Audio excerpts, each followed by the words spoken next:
see and hear us in certain circumstances. Yeah, which ones are those? I believe what are the YouTube. And who's echoing now? Oh, maybe it's me. I think it might be Mike's computer. Yeah, Mike, I think you need to take it off. Okay, there we go. How about it, Jimmy? Excellent. Okay. Hopefully everybody's hearing us and Rod. Okay. I don't know. You look awfully pale there, Timothy. I'm white. Beyond white. Yeah, exactly. So we're going to be talking about the insurance market and the changes, the mostly positive changes that we're seeing, at least positive momentum for sure on that. And the other thing we're going to talk about today, and I've been not avoiding it, but I've been waiting. And we're going to be talking about the changes to how buyers and the regulations, the new regulations for buyers and buyers agents when they're out shopping for properties. And you talking about the NAR settlement? Yeah, the National Association of Realtors legal settlement. Changes for the way buyers are going to have to work with buyers agents, and which are real estate agents that represent buyers. August 17th, these changes are going into effect. And there's some massive changes for the seller. The seller can no longer advertise how much on the MLS, how much they're willing to pay or offer a buyer's agent for real estate commissions.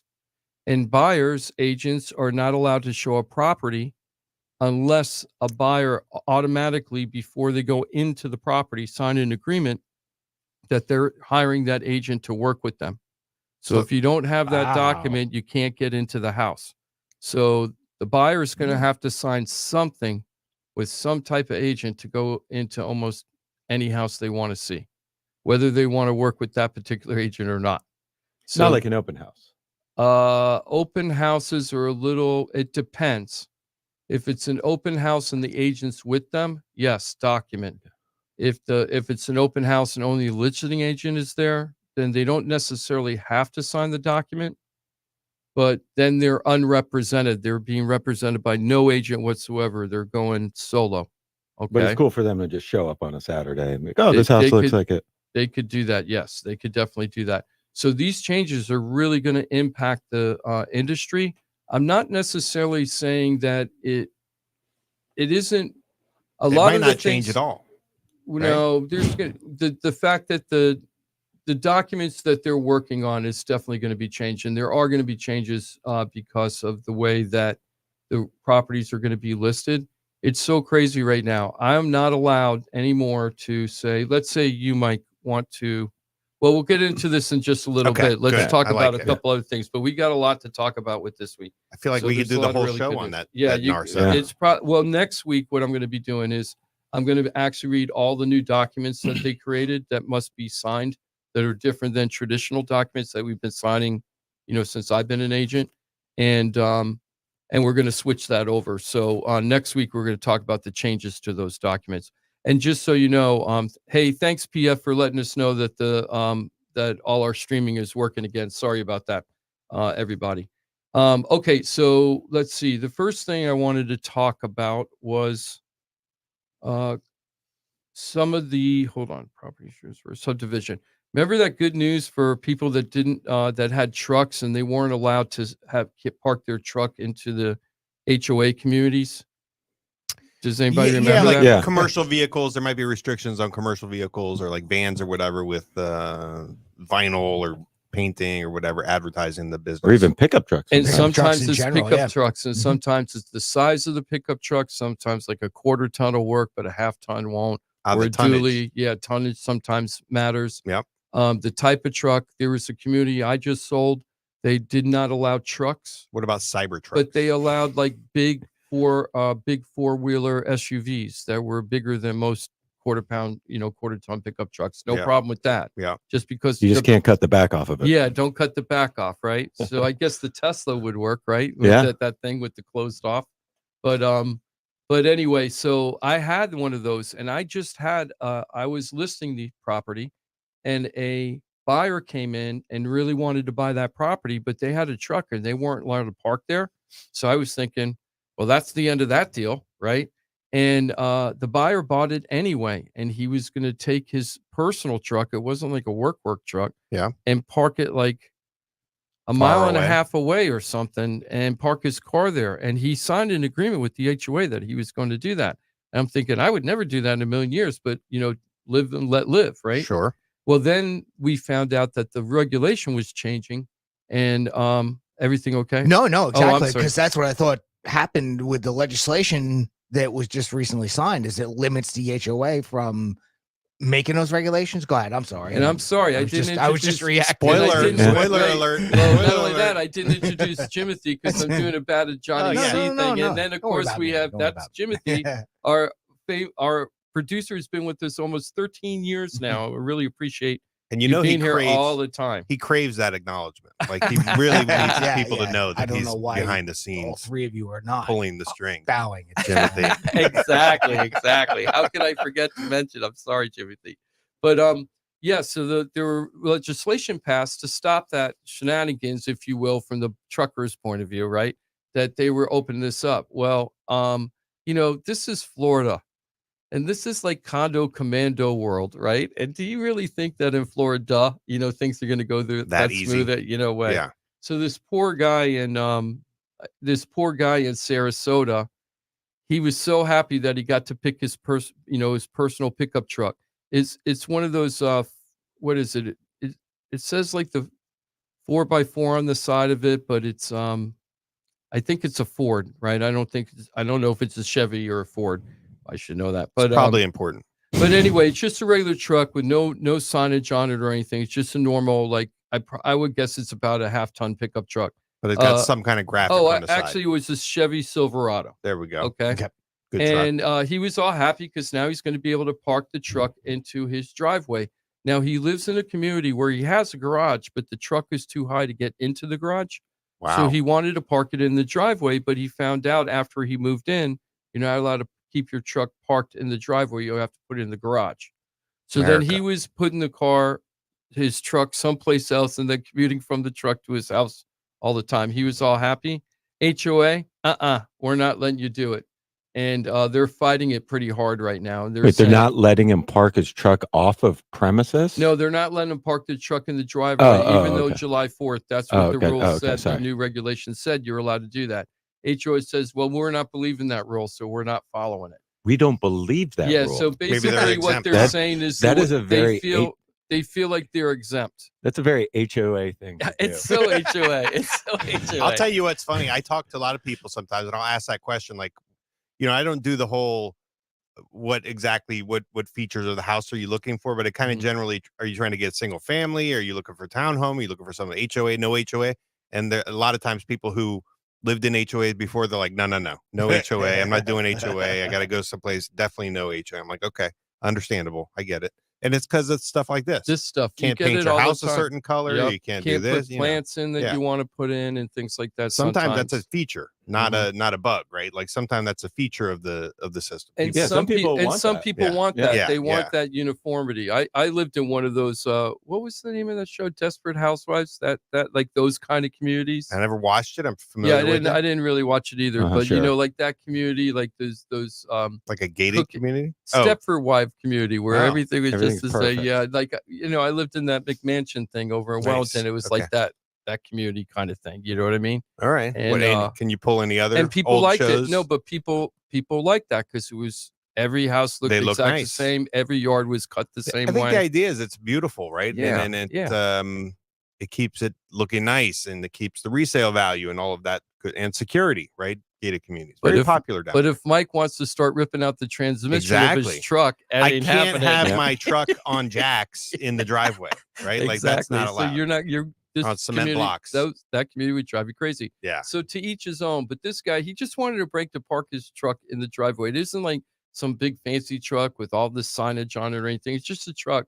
And the HOA is saying that there's a couple of things. They think they're grandfathered in and that they're exempt from this thing because of the way they wrote their HOA laws at the time that the place was created. And apparently that's probably going to find out to be true from what I'm reading in these articles. It looks like that exemption thing, if you wrote your HOA a certain way at the time, that law isn't going to into effect to that community. Wow. So we're back to HOA condo hell. So you're going to see lots and lots of lawsuits and stuff, I'm sure, about that for Is years there- to come. That made me think that they wrote a similar thing about I don't know if it was Florida, like you're not subject to NDA or not NDAs, but non-compete agreements. Have you read anything about that? For which I thought one? that was just like nationwide. That was like federal. Oh, was it federal? Yeah, the I'm sorry, FTC what- came You out with it. you can't force somebody to abide by a non-compete agreement.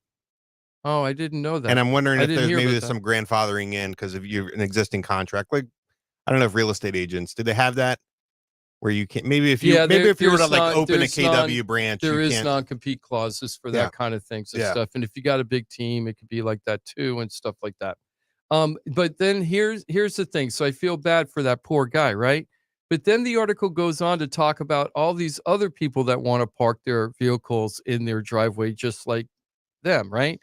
And then you start seeing the type of vehicles that people think that would be okay to be parked in the driveway. So where does the red line go, right? So Where do you this draw the one lady line? has Sure. a $250,000 high top, super high top van that she uses for skincare, right? She's a skincare person, travels around, Mobile. Okay. mobile skincare kind Yeah. of person, A right? Sprinter van. But Yeah, yeah, one of those like one of tall those, ones. but it's big and yeah. it's got all this signage. It's so commercial. It's like a total commercial van. And I was looking at her driveway on the videos, right, that from the TV show that the TV station that did the news report, and saw her driveway and saw how big the van was. And I was like, if I were a neighbor, it's like you How might does that actually feel it's comply? like blocking your view almost, right? And that's like so commercial. Now Ross is making faces, and that's okay. So you're thinking live and let live, right? What's the big deal? Yeah, what's a big? I mean, what are you looking at? You're looking at an identical copy of your own house. Okay, well, what about a tractor trailer then, Ross? How about a semi? If you've got room, where are you gonna put? You can't. I mean, you don't have room. But Okay, if you had just the so- truck, I mean, for me, Uh-huh. I mean, I don't mind. Everybody's got to work to do it. You know, everybody has to work. So Ross has to be the president of the condo board. So that we can get I'm that guy. envisioning- Vote Ross. I'm Yeah. envisioning the, Vote Ross, yeah. what if I was that guy who drove around the Oscar Mayer Wiener truck? Yeah, I Right? interviewed Would that. that I one interviewed, count? I interviewed So- that twice. I Did you? interviewed the people twice for that. I drove in that truck. But you know that truck, right? Yep, Like, I know, you I could drove in it. That would visualize be it, awesome if that was parked in somebody in your neighbor's but it yard. probably breaking the Yeah. rules. Get Probably free hot breaking the dogs, rules. man. Yeah. You know, in where I live, there's an HOA, but it's fairly, you know, it's like $75 a year or something like that. Mhm. It's fairly unrestricted. You get but what it's you pay for. You get know, what you there's pay for certain on that things one. like, hey, if you're going to have something like that, you got to park it in your backyard so you can't see it. Mhm. Right? It's got you. Right. Okay. Right.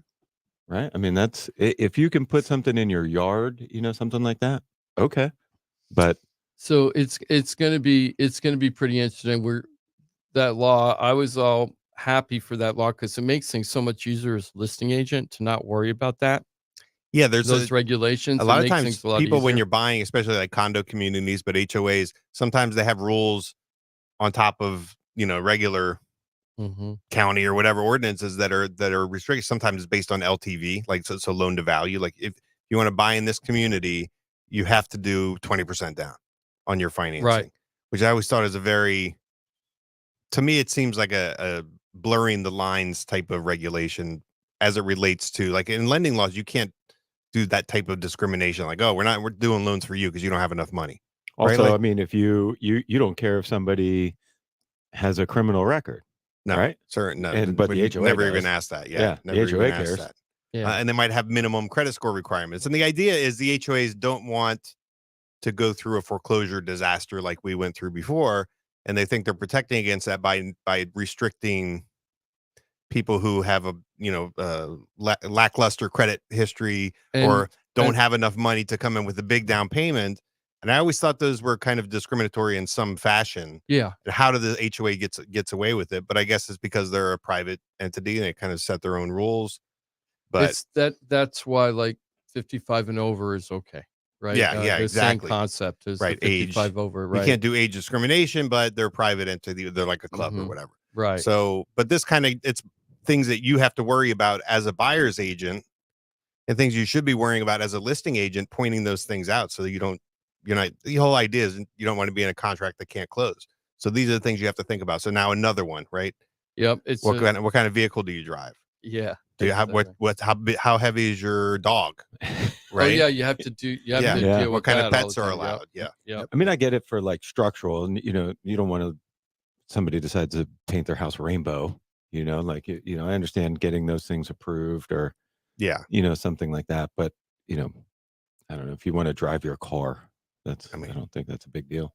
But I It don't know. wouldn't be America if you didn't like get upset about your individual choices being challenged, and it wouldn't be America if you didn't have the ability to say this is what we want as a society or group, right? Yeah, Like this yeah. this is our standards. Yeah, and I get it. If you're Both of those moving things in, are very American. if you're moving into something like that, I mean, I guess you understand the restrictions, that are going to Yeah. be placed upon you. But I still think you should be able to drive. Listen, there's plenty a of vehicle room. that you drive every day. There's plenty of room out in the acreage and locks. You know what I Yeah. mean? Like, come on out, where the water's warm, Yeah. where we are, right? Bring Jeff? your semi. Just don't. Maybe? Yeah, not only Maybe? one. Only one.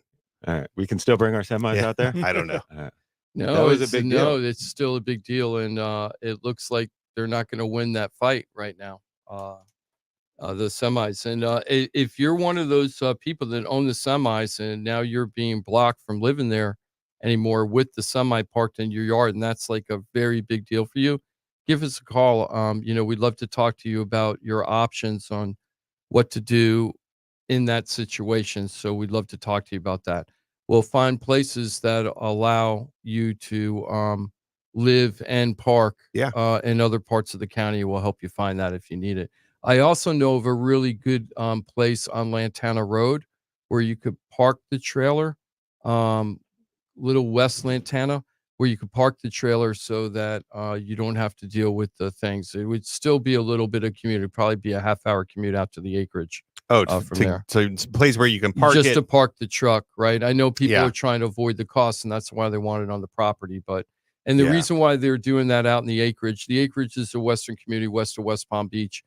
There's a lot of dirt roads and stuff out there, and they're saying that these tractor trailers are damaging the roads, and they have to repave them and like resurface them in a way.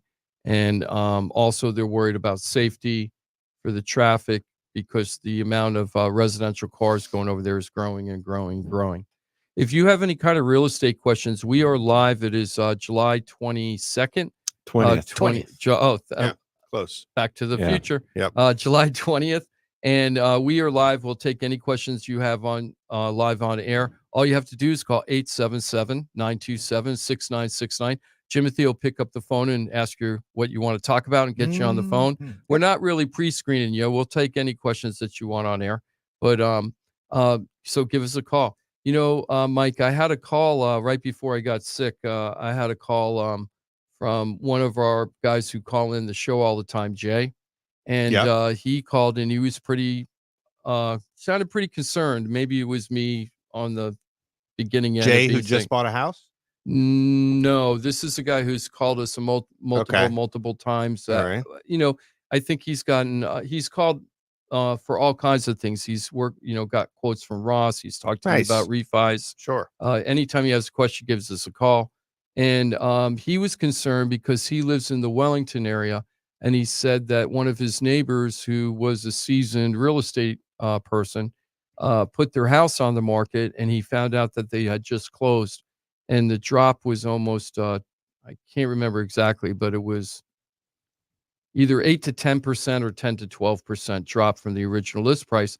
And Jay was in a little bit of a shock because he lives in that community. He's like, hey, is the market crashing? Why would he sell it that low? A couple of things.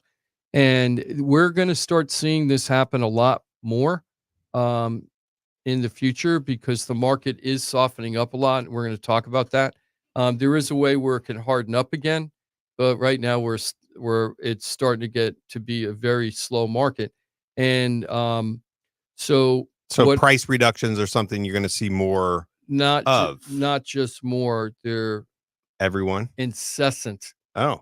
People are dropping and dropping and dropping. And so what Jay was concerned about is what's happening to the value of my home and should I do something about it, right? And I said, well, and this is something that people are going to have a lot of questions about. And here's some basic cursory advice that you should think about in that situation. Number one, let's say that the values do drop somewhat over the next year to 18 months if that happens. Do you have to sell in the next year, 18 months? Are you planning that you must sell in, let's say, the next 2 years for show, no matter what happens to the market? You have to sell because you're moving away or you have obligations and you know you have a deadline, and that's when you must sell. Well, then, yeah, then you have to be a little more heightened as to what's happening right now because it might be smarter to do it earlier than later. But if you're like, oh, no, I'm planning on being retired here and I'm going to live here for the next 7 to 10 years, I wouldn't worry about it, right? Even if we are seeing a softening of the market, it's just an algorithm, a wave of up and down that happens in markets. And we've had a very strong market for 5 years now. And we might be going through a correction at this point. And if that happens, but you don't have to sell, it really doesn't affect you. Your mortgage payment stays the same. In fact, your mortgage payment actually might go down because the property appraiser might reset the values lower, and you might actually pay a lower tax bill, which means your escrow payment would go down slightly. So you're not going to have to worry too much about your mortgage payment because it's locked in. And the market doesn't affect you until you have to get into the market and go ahead and sell or go ahead and buy. So first thing is, don't panic if you're seeing prices, you're seeing price reductions in your neighborhood and longer days on market because you're not the only one. It's happening all over the country. And I guess the good question there is, I mean, it's like, so when is it important what the value of your home is? when you're Trying to leverage that value one way or the other. refi, sell. Yeah. Right. Refi and sell basically. Yeah. Or maybe like a home equity product. Yeah. Right. Like a home equity loan or line of credit. Yeah. Other than that, it's just kind of like a feeling, right? It's almost like watching your retirement, your 401k or whatever, your IRA. Like if you're not planning on tapping into it, and you're just going to watch it go over time, and then hopefully over the long run it gets to where it is. But some people watch it like all the time, right? Yeah, and I have to because it's professional. And we're in the market. We're in the market. But the thing is that I wouldn't panic about this. But boy, is it slow. The headlines across the country are crazy. Mark, Austin, according to the headlines out there, Austin, Texas, which has always been a very strong area real estate wise, like us. Yeah. It's very popular. People love going there. They're talking about a market crash and how the construction industry, they were building all these homes. Nobody wants to buy them. Hey, extra inventory. Yeah. And that's happening here right now. I got to tell you, last week we had 3 open houses set up. We had 0 people show up to them. We had nobody show up to any of our open houses. Is that good? A good number? It's that a good number? Yeah. It's good if you're lazy. I'm not the only one. Our showing time, we have a thing called showing time. So anybody that wants to make an appointment for one of our listings, the realtors go through the showing time app, and then I get notified and the seller gets notified when the appointment's made to make sure that we're all okay with it. It hasn't. When I was down, I kept looking at my phone through my feverish chills just to see what was going on because I felt bad I was missing work. And there was no showing times happening. No showing time. I have 8 properties on the market. I actually had to call Nancy, my admin, and say, "Hey, Nancy, can you book fake appointments for me on all of our properties just to make see if sure it's Target time is working?" Nice. I haven't done that since like 2013 during You're the thinking crash. there's a glitch. Yeah, I thought the showing time was down or something. There was a glitch yesterday. Yeah, that was pretty bad. And that didn't work at all. I mean, the showing time worked and it was just nobody's looking at the properties. And then I had to go back and analyze the properties we have, and all our properties will appraise. Every single one of them will appraise at the house price that we have listed for. And listen to the different varying properties I have that are not being shown right now, right? I've got a condo in North Palm Beach, directly across from the Intercoastal, right in front of that Frigates restaurant. Directly to the west of on a US 1 is a small little community there. Little 1 condo, non-55 and over. Now, Mike, you've told us that you can use low down payment financing for that community. Okay. Remember you had So told I me about reviewed that. the budget. Yeah. So Little lesson for the listing agents out there. And then the low down payment could be as low as 5% down. Potentially 3%. So you're not, 3%. but we're conventional loans, right? So you're not doing VA or FHA in that building, but you can do low down payment conventional, which could be as low as 3%, depending. There's programs where Right. 3% is allowed. Normally, you have to pay 25%, right? So I don't know if you want me to get into the whole Not thing, but too there's much, a yeah. threshold Yeah, with but condos where the condo project has to qualify, right. and it's easier at 25% down and harder at less than 25% down. But that could be 24% all the way to 3%. Right. Right. So that threshold is at 25. But most of them are 25 right now. A lot of them are 25. So this community actually has this low down payment, which makes it really great for people on a budget. Yes. We had it at we have it at 150,000. We've had the house on the market for 60 something days. We had 3 showings. So 150 or 180? Well, oh, we had it at 180. Oh, Okay. At 180, when I did the analysis from Boynton Beach Boulevard, now this is on North Lake Boulevard and US 1. I went from Boynton Beach Boulevard all the way up to Jupiter, east and west, 1 condos that were not 55 and over, right? I blocked those out because this is all ages. We were the lowest price by $53,000 at $180,000. wow. Right? We had 3 showings on that property. We've done open houses. We're advertising like crazy on social media. We're calling up agents, right? We're not moving it. So the family has agreed because they want the carry costs are becoming very burdensome to them. So we dropped the price to $150 on Wednesday.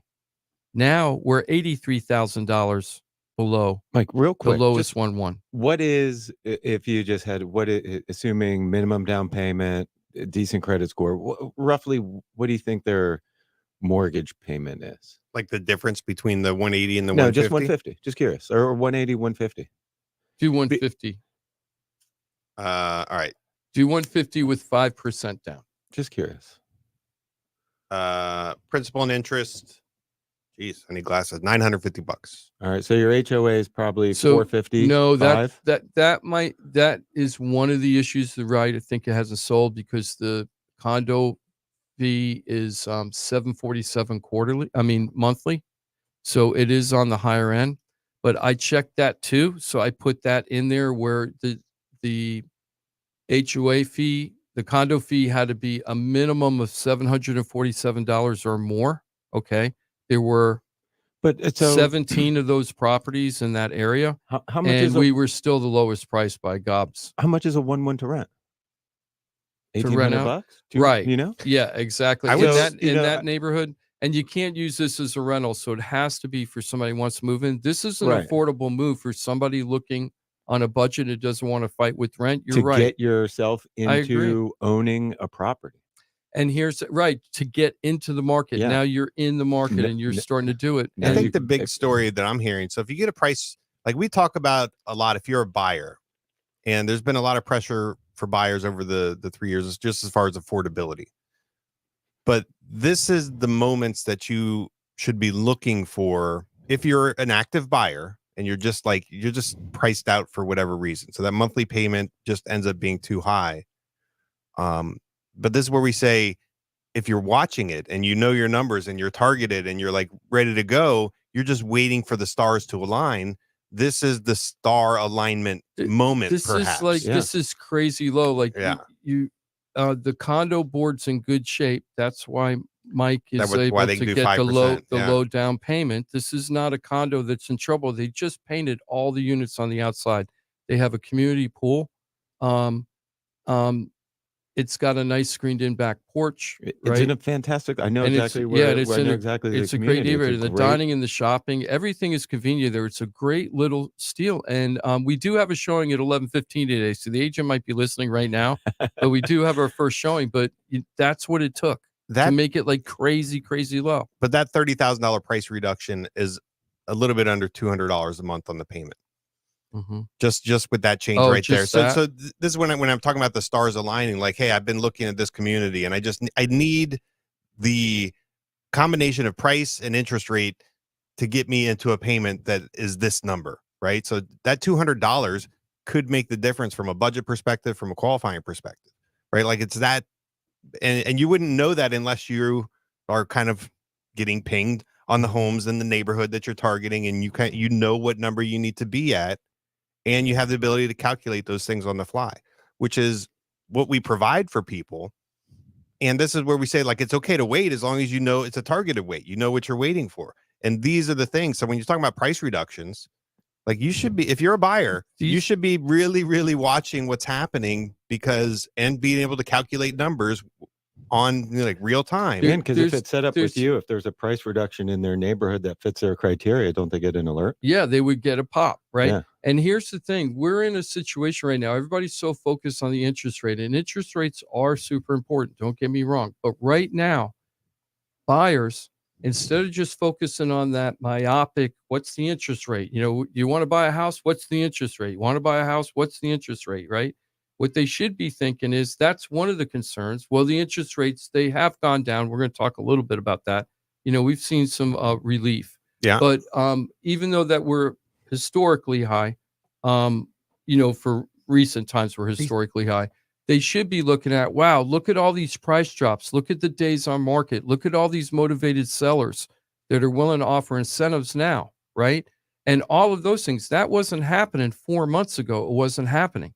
So now you are in a cycle where, like Mike is saying, you have to have a plan, not just saying, I don't want to do it because the interest rates are too high. You have to have a plan of when you're going to jump into the market. Affordability, and to protect yourself from crazy rents, if that's what one of your concerns is, that's a perfect unit. And let me tell you, the kitchen was fixed up in the last 7 years, so it's got newer appliances, and the kitchen looks good, has newer flooring, just had a brand new paint job on the inside of the house. So it's turnkey, ready to go. You have to do nothing with this unit other than move your furniture in and enjoy. AC's newer. Yeah. Right. So everything is in good shape on that unit. It would really protect you from the vagaries of the rental market. The people across the street that are living in buildings without water views, but on the water, right, across to the east of this, the rent that they're paying is in the $2,200 to $2,500 a month over there. And you can have your payment over here much lower than that and protect yourself from the vagaries and not worry about rental. So the other things that we have a property in Madison Green, a really nice 3-bedroom, 2-bath house. We're not moving the property. We're getting showings on it, but it's not moving fast enough. I did the comps yesterday. We're the second lowest priced property in Madison Green. All of Madison Green, there's 12 properties for sale as of Wednesday. We're the second lowest. And the one that's lowest than us is the same square footage, but it's in way worse condition. So we're priced right. The house will appraise at the full list price, but people aren't coming in and making offers right now. So everybody, there's a lot of people sitting on the sideline. I talked to a brokerage, not our brokerage, but I was talking to one of the brokers at another KW office. I don't want to mention which one. They have over 200 agents. They only have 14 pendings for 200 agents going on right now. They have 14. They normally have 50 to 80. Yeah. Right. So the market has really dropped off. The market is really, it's just slow. Seasonal. Is it the season, kind of, this is a kind of a weird. This is a busy season.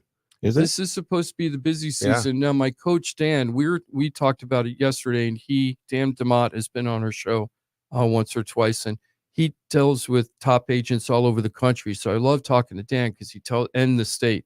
So he kind of tells me what's going on from the national and state perspective. And he said, everybody's going through this. And one of the top agents in my office, Justin, is almost double the amount of listings I have right now, right? I have 8 to 10 or something like that. And similar his property, and he's actually, some of his prices are at a higher price point, 2 million, 3 million. My stuff is going basically 150 to 750, like that range, which is even a more affordable range where you think you'd get more people. But even my properties in Port St. Lucie, 3-bedroom, 2-bath with a pool, really nice home in good condition, ready to go. We've got a couple of showings on it, but we're not getting any action. They were thinking we need to drop the price. They're the third lowest home in the neighborhood. right? So you just have to be patient right now. I But guarantee if you drop the price to a certain point, you're going to get eyeballs. yeah, on it. but then but then you're giving away money. yeah, but why would you do that to yourself unless you had to, right? If you So just, you that's couldn't my wait. Yeah. that's my advice to the sellers right now. Don't be too impatient. You might just have to wait. You might be priced right, but you just have to wait. You could drop the price in order to move it. The condo people had to drop it at that crazy low price because they do have a need. They have a financial need to move the property. But unless you have to do it and you're priced right, I would hold tight until the market really starts undercutting you. And none of my neighborhoods that I checked out were being undercut right now. Nobody's selling. Like, we're not seeing 4 other pendings on the Madison Green property where they're just skipping over us, right? Everybody's sitting. Everybody's sitting there. I'm like, nobody Okay. else sold either. We're just sitting there. Is everybody mean- waiting to see, because the news has been, Fed rate cut, Fed rate cut, Fed This rate is cut. the 2 things. We're going to get in more in a Fed rate with Mike on the next segment. But yes, that's part of it, Ross. The other thing is the famous election year comment. I want to wait until after the election. I want to wait till after the election. And my argument is the election and it doesn't matter election. We started in 2012. So we did, Romney, Obama, all the way through every single election since then, right? So the thing is that it doesn't matter who is running. Historically, at least since we've been on our show, not one cycle, not one election year for the president has whoever got elected directly affected the real estate market in the next 3 months. Oh, that person got elected, the market went down. Oh, that person got elected, the market went up. You're talking about presidential election. Yeah, presidential election. How many You have we don't been see through it. those since the show Well, started? Omni. I mean, 12, 16, the 20. second Obama, then the second Obama. I'm sorry, and then Trump, and then Biden. Biden, 3. and then 3. Yeah, so that's 12 years. We've Okay. been on 12 years. Yeah. Think about it. But not one of those cycles. But I could also tell you the same thing about going back to at least Gore Bush, right? I Okay. could go back to 2000. It never affected the real estate market immediately. Now, does the real estate market get affected under presidential administrations? It can, yeah. Clinton created those laws with Gingrich way back in the day that created the crazy foreclosure crisis we went through. So they can affect the real estate market. That was bipartisan? Yeah, that was bipartisan. know that. Yeah, that was totally bipartisan. So that you cannot get affected, but the fact that somebody gets elected is not going to affect the real estate market. And every time we've heard that in the last 2 elections, at least, when we heard if so and so gets elected, right? We had if so and so gets elected, the whole real estate, the whole economy is going to crash. No, that didn't happen. The last administration set records in the real estate market and the stock market.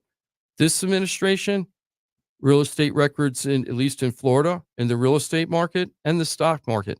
All that stuff has been, at least when it comes to real estate, the presidential election doesn't affect it. And you're sitting around waiting while sellers are screaming out, buy my property, come show my property. And right now, during the summer, we have the Hometown Heroes program, where if you're a first-time home buyer, on top of all of this, you have motivated sellers, price drops, longer days on market, and you can get 5% of the loan value of the purchase you're getting from the state of Florida to help you buy the home.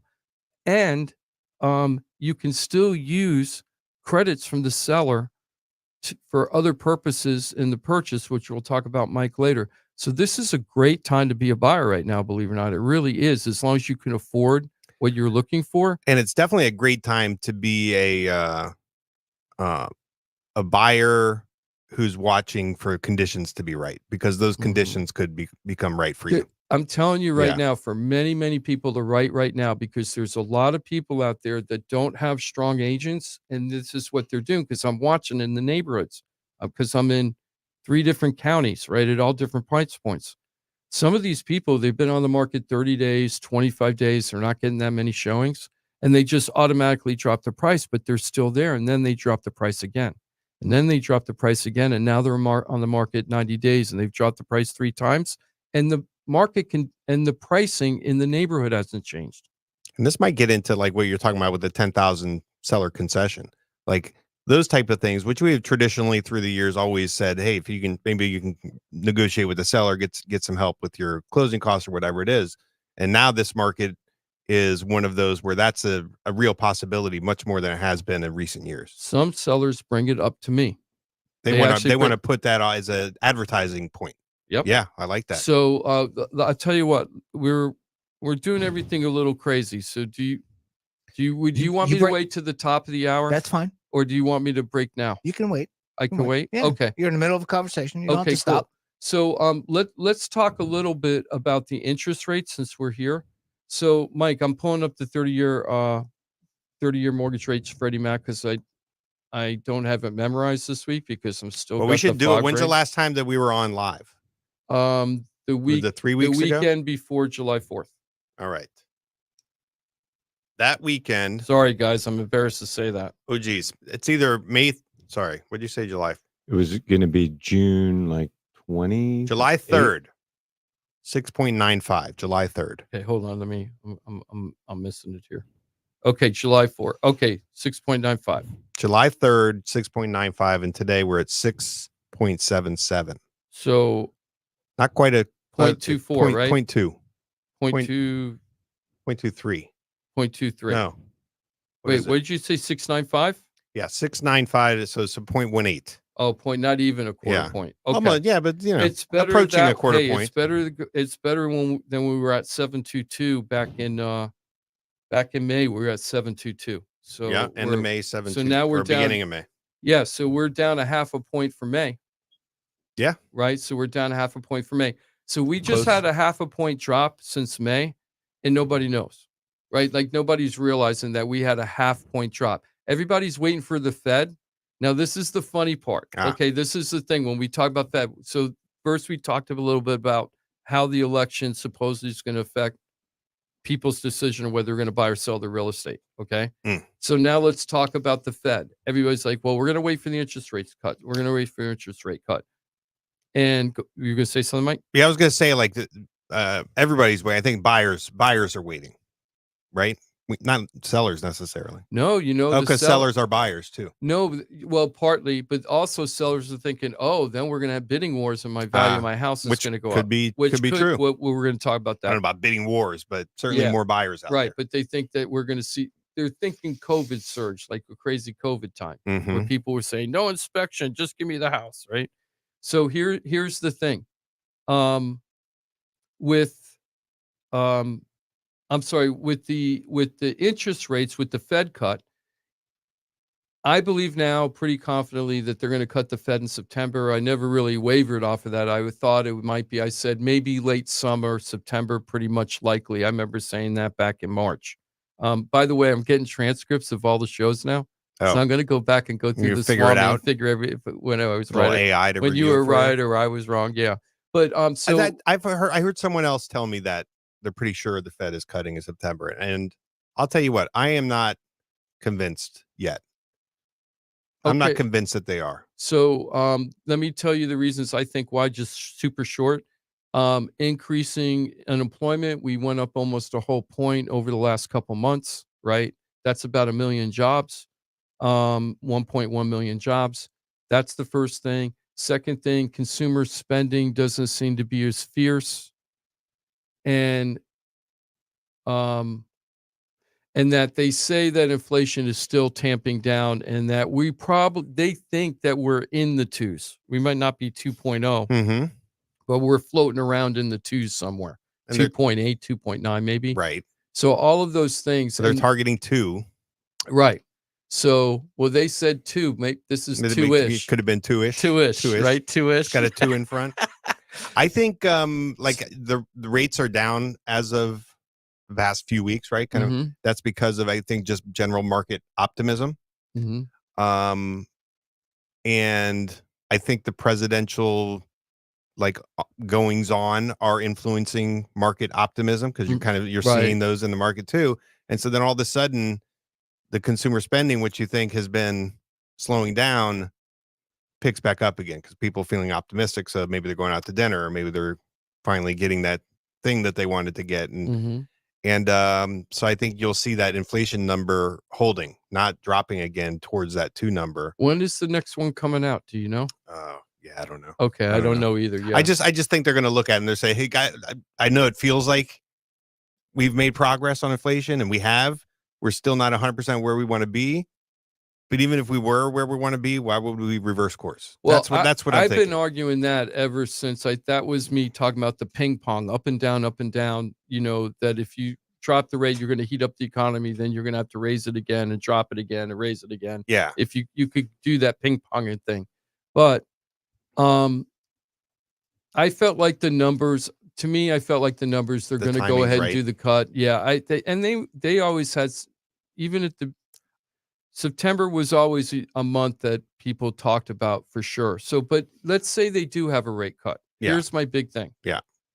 Are they going to do are they going to do something dramatic like a half a point rate cut? I don't think so. I think they're going to dip their toe into it. They're going to do a quarter point rate drop, right? So they do a quarter point rate drop. That isn't mortgage rate drop. That's the Fed Reserve rate drop. That's the lending between bank to bank, There's right? definitely not if they drop it a quarter of a point or half a point, doesn't mean the mortgage rates are the next day drop the half a point or quarter of a point. It does not work that and way. it might even, we've seen Could it be the actually opposite. go up. Sure. We've actually seen it go up. And when they've cut rates in 2018, we saw the rates go up. Yeah. So, or not 20, we raised in 2018. I'm sorry. When we dropped the rates, we saw them when they dropped the Fed rates, we've seen it in the past go up and go down and stay flat. Yeah, and it kind of like, things. how does the market react to what the Fed is doing? And they could be saying, hey, Fed, you're making a mistake. We're going to get conservative. We're going to start, we think that that's the fact that you're lowering rates is an indicator of potential economic instability. Like you guys are doing something because you see something happening and you're trying to figure out how to, maybe it's a soft landing type thing. You're trying to figure out how to ease that tension. And so long term, we think the market's going to be unstable because of that. So therefore we're investing in like the bond as a super secure investment. And so when the bond yield goes up, mortgage rates go up. And so the other thing is if they drop a quarter, that doesn't mean that it's going to, if there is a drop, it isn't going to drop a quarter. It could drop a sixth. It could drop an eighth. It doesn't have to drop a quarter point just because the Fed Reserve rate dropped their rate a quarter point. They're independent, so definitely like the day-to-day correlation is not there, but the long-term trend is there. So if you watch like the Fed rate being increased, you'll see, if you stack that chart on top of just the mortgage-backed securities charts, you will see that trend following, right? So it's not one-to-one, it's not exactly the same, but it does follow the general the trend, up or down. So I think that they're probably going to drop the rate. I don't think it's going to be it's not going to be an moment. They dropped the rate. All the buyers are going to come. But I do think this is going to happen. The headlines could be that way. That's what I think is going to happen. All of these buyers, there's so many, Micah. We know that, right? There's so many buyers sitting on the sideline, and all they've been saying, drop the rate. I'm waiting for the rate drop. They've been waiting a long time. So they have a lot of pent-up demand. So what I think is going to happen is once the rate drop happens and it's all over the newspapers, right? Fed cuts the rate. I think what's going to happen is there's going to be a certain segment of that buyer pool that's been waiting that's going to jump in the market because they feel like their wait has been justified by the rate drop. See, it happened just like I thought it was going to go, and they're going to come in and they're going to save $35 a month on their mortgage, and they waited 18 months to save $35 a month on their mortgage. And I'm like, you just lost the probably last appreciation we're going to see for a little bit of time, because I really feel like we're as good as it gets right now. Unless the Fed rate drop really brings back a ton of buyers, I think we're at as good as it gets in the seller side of the market right now. So yeah, and I think it's always interesting to discuss this. Like if you're a buyer or a seller, and we kind of caveat that conversation with, if you're an actual seller, if you're an actual buyer, like when, if I'm a seller, do I sell now or do I sell 6 months from now or a year from now? Right. But kind of in that timeline, you're a seller if you're going to sell in the next year or two, right? Should you do it now or should you wait? And that's the question you're trying to answer, right? Because you're basically saying what happened right now and for the foreseeable future, say the next 6 months, are you going to be able to sell for more in 6 months from now than you can today? Or 3 months from now? It's hard to answer that question. Well, you know how you get that? I'll give you a perfect example of how to answer the question, right? So let's say so I would say to you, Mike, okay, so Mike, when you sell your house, what's your next chapter of your life? What are you trying to get to? So why are you selling it? Well, I want to sell it because I want to move to Myrtle Beach, South Carolina. Okay, I'm making up a real example. I met with Okay. Kathy, who's doing this, right? So Kathy says, I'm selling my place here in Delray, and then I want to move to Myrtle, South Carolina. She actually was thinking of Pennsylvania too. Okay. But she went up to Myrtle, and I got her with a realtor up there. Yep. And looked at a bunch of stuff up there, and she loved it. And she goes, I'm moving to Myrtle, right? Done. Well, Myrtle is a very strong economy right now. Let me tell you, as much as we're hurting down here, I'm dealing with agents in North Carolina, South Carolina for my customers right now. They are not hurting at all. They're still in a very strong market in those two states. And I think Tennessee, part of Tennessee's like that, and parts of Georgia. And it's still very strong up there. But affordable People, or not, or people are moving there for affordability, but also the lifestyle. They're done with Florida. It's like stick a fork in it. I'm tired of the 100 and some, I'm tired of the heat. I'm tired of the congestion. I'm tired of the wackiness. People say that. I'm tired of the wackiness of Florida. So right? they're moving to Myrtle Beach to avoid the wackiness? Yeah, I know.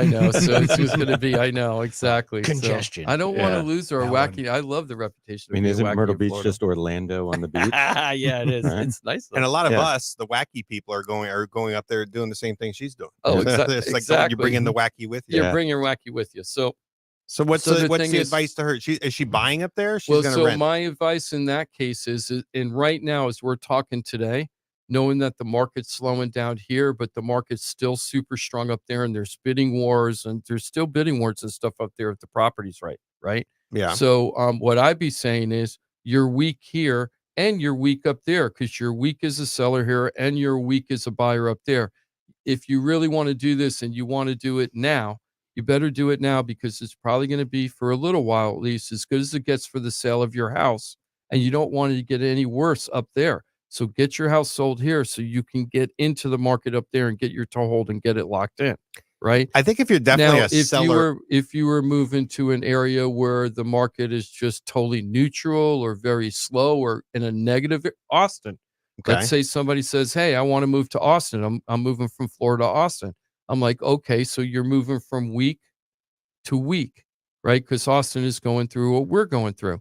So what could happen is you try to sell your house for the most money here and try to get the best deal out there by being sophisticated, right? So you try to sell high here, buy low there, right? Yeah. If you can. And you have to get a really good agent out in Austin, find the really good deal out there, but at the same time, be very hyper aware here to make sure that you're not missing the market because I feel like there's a bunch of my sellers that missed the market.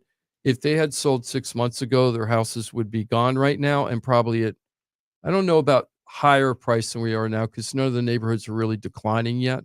But I think they would have been better off 4 to 6 months ago than right now. That's why, I mean, it's a great illustration, just why it's so hard to predict.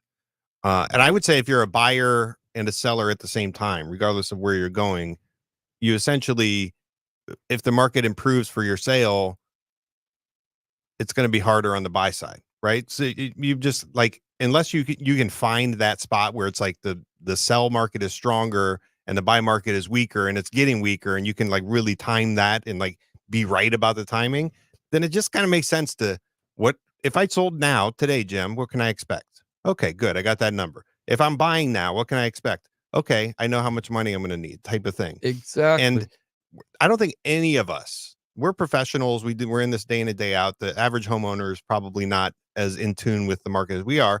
And I can't tell you 3 months from now if it's a better time to buy than today, right? No. And I can make a case for either that the market, it's either going to be the same, better, or worse. You could say that the indicators are showing that, like, if you said to me a year and a half ago, is it a good time to sell my house? Do you think I'll be a good time to sell my house in 3 months? I could say, hey, the market now is better than 3 months. Well, it's very strong right now. There's nothing to show that anything's going to change. Yeah. if you ask me the same question for the same house today, right now, okay, I'm going to have a different answer because the market has changed. Unless the Fed drops rates and buyers come out, and then all of a sudden you got more buyers. So any of those are possible. That's what I'm saying. It's like just very hard to predict with any accuracy. And so the only thing you can see what it looks like today. If I'm going to list it today and I'm going to sell it in the next month or 2 months, what can I expect to get? And you can get a decent prediction of what your proceeds will be. So it's, I don't know. I guess. So let's go ahead and take a break, everybody. What we're going to do is, on the flip side, we're going to talk about the insurance and what's happened with all the rules and regulations that have come through. Is it working or not working? Ross, I think that we're not going to be doom and gloom today, huh? Finally. About dang time. And then also in the next segment, we are going to talk about, hey, my seller just offered me $10,000 to help with my closing on the purchase of their home. What can I use the money for, and what would be the best use for me? So we're going to look at all the different ways that you could use those credits in order to help you when you close on your new home. And we'll be back in 2 minutes and 2 seconds. 2 minutes and 2 Chuck seconds, as Willer. they say. All right, we'll be right back. We'll be your friend. Follow us at Real Radio 92.1 on Facebook, Instagram, and Twitter. Real Radio weather. From the Gordon & Partners Weather Center. Have you been injured in a motor vehicle accident? Call 561-333-3333 or go to fortheinjured.com. Still warming up with heat index values forecasted to top out in the triple digits for this afternoon. Then we'll also start to see some showers and storms pop up. We're already seeing some isolated storms build along the sea breeze boundary. Those will continue to develop similar to the pattern in which they developed yesterday. Drier air moves in tomorrow, bringing slightly lower rain chances. This report is sponsored by Think It Up. Think It Up is an initiative to activate student-powered, teacher-led learning projects. Students and teachers, how can you spark great learning experiences in your classrooms today? Join at thinkitup.org. Hey, it's your boy Johnny C here, host of Florida Talk Real Estate. They're tops when it comes to helping people buy and sell houses. But Florida Talk Real Estate is so much more than that. For 5 years, I've watched these guys help thousands of our listeners with any real estate need. They couldn't do it without their sponsors, who are experts in their fields. Check it out. Jim DePola, powered by Keller Williams Realty.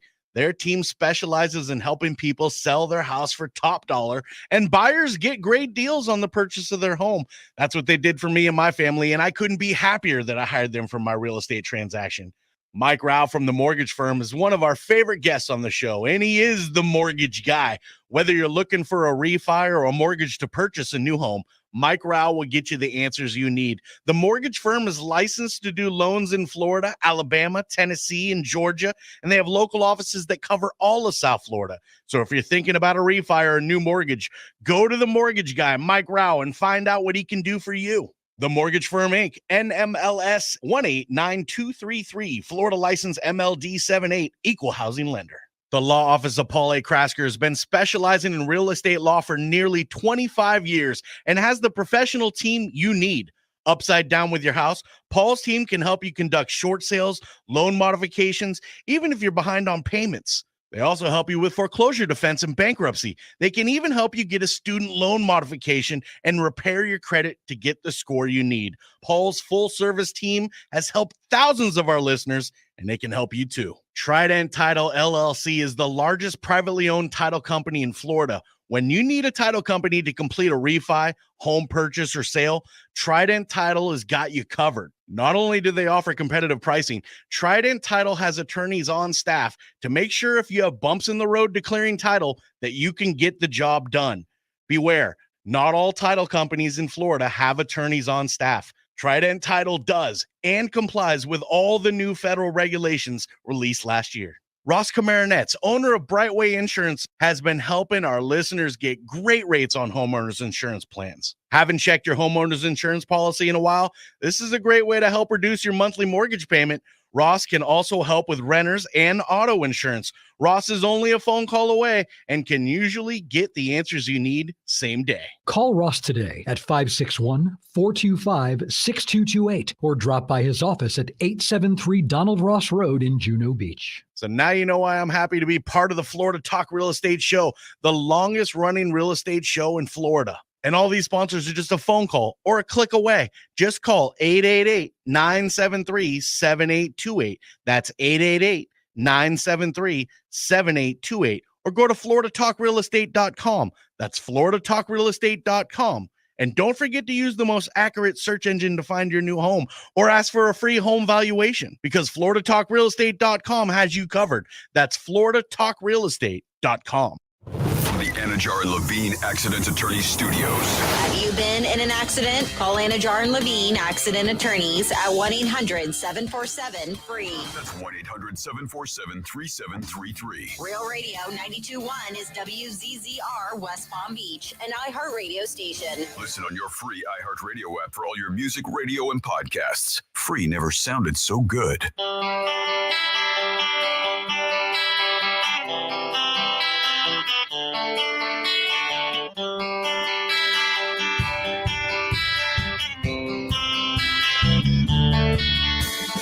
This is Florida Talk Real Estate with Jim DePola and Johnny C. Got a question for the show? Call us live at 1-877-927-6969.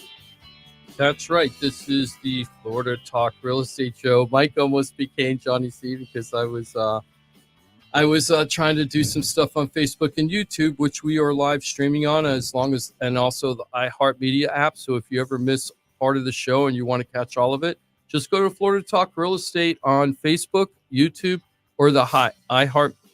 Why do I keep saying that wrong? iHeartMedia app. iHeartMedia app. Maybe they should have thought about that when they came up with the name.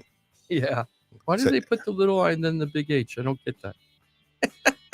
It's the heart logo. It's like the do you remember when they came out with the iPod?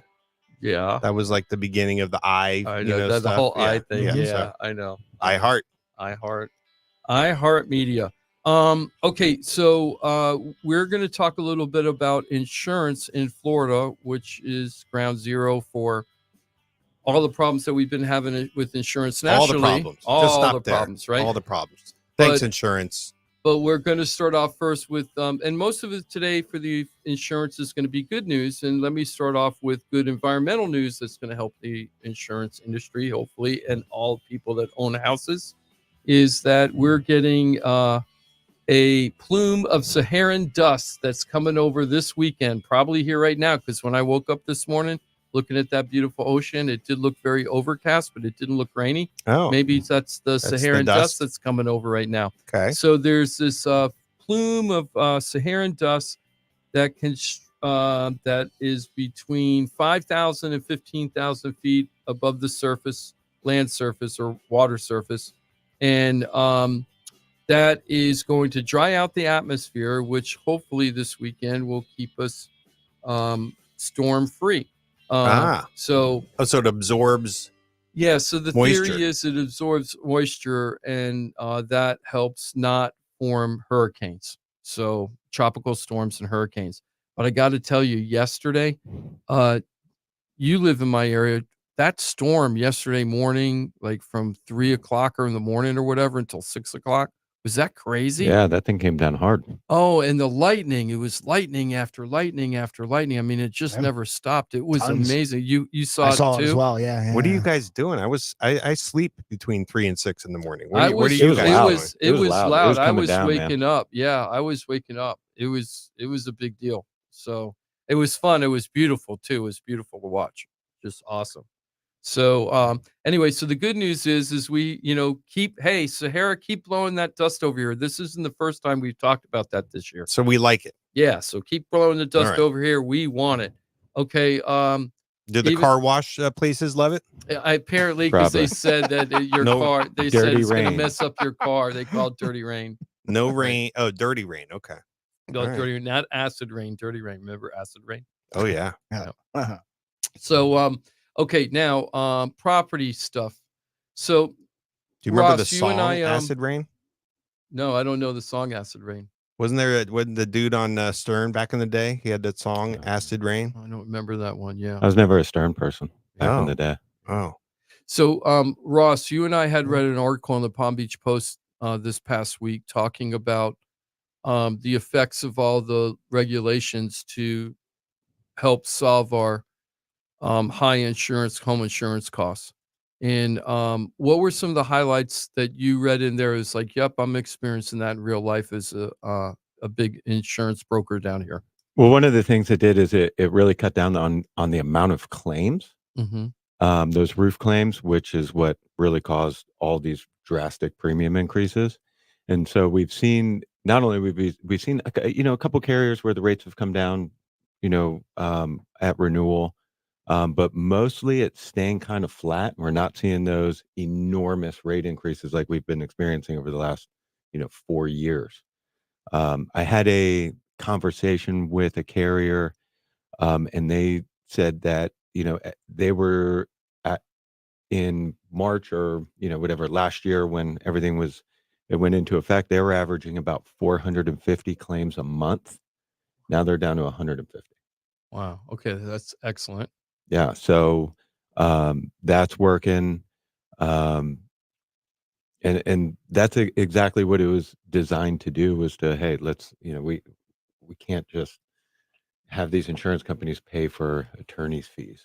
So, just out of curiosity, when people need to file a claim, hey, my water heater burst in my place, or somebody hit a football into my window, or something, just make it up, whatever. They reach out to you, right? First, usually, I or always do want they them to. usually call? Do they usually call the national insurance company they're insured with? So I'd rather them call me first, Mm-hmm. because just because you think you have a claim, you may not have a claim. Right. Right. And so as soon as you call the insurance company and say, hey, this is so and so policy number XYZ, I think I've got a little leak under my kitchen sink here. And oh, no, don't worry about it. I just tightened it. All good. It's not leaking anymore. I'll see you later. Thanks. You still have a claim on your.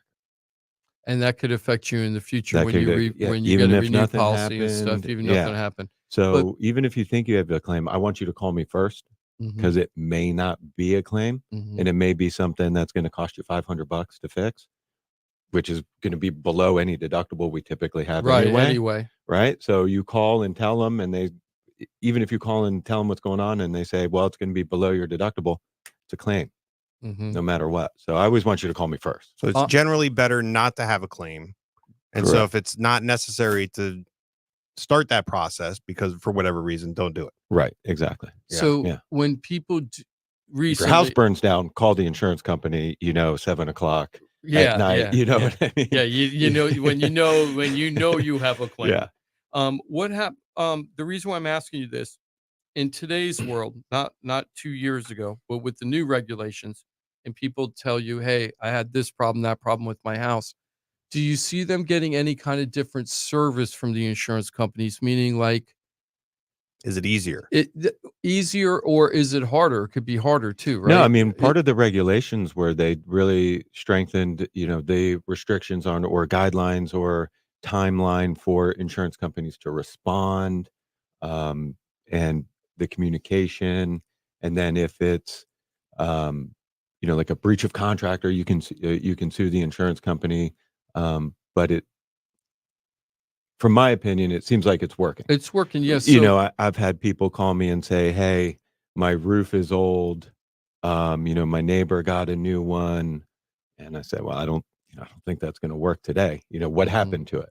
Mhm, Well, nothing. It just kind of started leaking. mhm. It's a maintenance issue. Right, right. 2 years ago, yeah, you probably would have, but Mhm. nowadays that's going to be hard to do. So that's really important to know. That's what I was worried about. When I was worried, like, the whole reason why these regulations were put in effect is that it was proven very clearly that we were overly litigious, dealing with homeowners insurance issues, and a lot of people were suing. And because they didn't have to pay any attorney to sue the insurance company, because the attorney would say, I'm going to do it um, based on contingency that I win. And so the seller, the homeowner, had no risk. It's like, okay, hire the attorney, let him go bulldog it, right? Or hiring the adjusters and things like that. I was afraid, so they clamped down on that abuse. I was afraid it would go too far the other way, that gave the insurance companies too much power, but you said they put in checks and balances in there I to mean, I make feel like sure. they really, they've shortened the timeline on, certain Response and things, stuff. response, underwriting, kind of, I think it was a good thing. Right. And I feel like it is working the way it was intended. And are you seeing people, hold on one second. Are you seeing people not just going automatically citizens? Are you seeing any movement on that yet, or not I really mean, you're yet? still seeing mostly citizens policies, because even though rates, the rate increases have slowed down, but prior to now, they were also the increases were so high that even though they've slowed down, they're still high. While citizens is, regulated by law how much they can increase every year. So their rate increases haven't been as high. So even though Mhm. the other ones have slowed down, citizens is still a lot of the times lower. Yeah, I was going to say on the thing, like the insurance companies could say, listen, we're doing things the same as we always have. But what do you know, now that people can't have the attorneys, they have to actually compensate their attorneys, not waiting on us. What do you know? All the claims have gone down, right? Right. We're still processing claims the same way we always have. Yeah. Right. They could say that, but it's, of course, the sentiment behind the litigation activity is, and people were like, well, insurance companies, they just deny anything. They deny everything. So the only way I can get my claim through is by hiring an attorney. Then, of course, Mhm. you had people who took advantage of that Mhm. scenario. I was going to say, Ross, yesterday we saw a quote. I haven't seen this in a while, where you quoted and you said, hey, listen, this one, it makes sense to do this carrier for everything except for the wind, and then we'll do the wind policy with citizens. And I haven't seen that in a while. What precipitated that? Like where there's two policies? Depends on where it's located. Okay. A lot of times if it's pretty far east, I don't remember the address of that one, but I'll tell you, a lot of times in like Lake Worth. Yeah, Like Lake that Worth general Beach, area. a lot of the times we're doing that. Okay. We see it be advantageous. We check it, if it's in the wind pool, that's the only time you can really do that. If it's in the wind pool and would qualify for a citizens wind only policy. If it is in that area, we, check a standalone one policy that includes both wind and hazard. But if it is in that area, we'll double check to make sure, like, hey, And you can we would- break it up and we can have savings. And so it's savings, but is it also beneficial to have the non-citizens carrier on your non-wind? Coverage? You're going to get some coverages that citizens isn't going to offer. They just don't offer it. Yeah. You're going to get some ability to add or take away things from that part of the policy. Typically, those homes are older, so the carrier's only going to offer 10,000 of water damage as a cap. But their FPL has a great program with an automatic shutoff valve where they'll come out and install it for free, and it's like $20 a month. So you can kind of mitigate that risk if you need to. Oh, is that a new thing?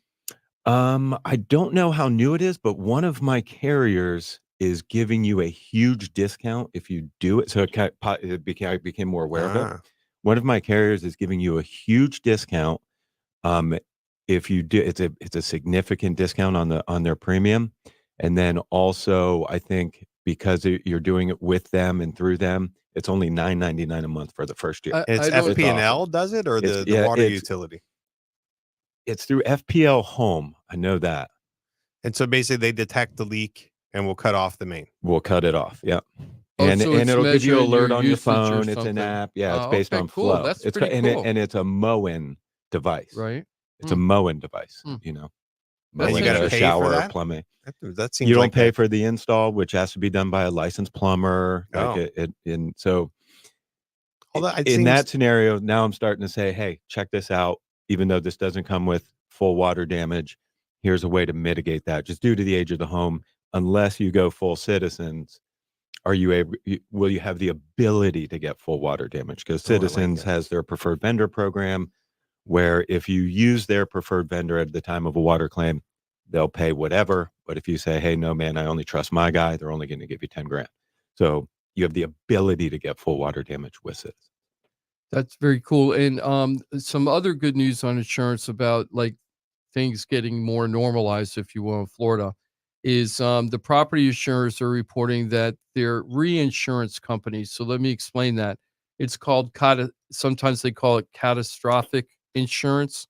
So insurance companies, to make sure that they need insurance too, and what they do is they buy insurance policies for them in case they get run over, right? So that there's a safety net there. It's basically a safety net for the insurance companies. It's called reinsurance.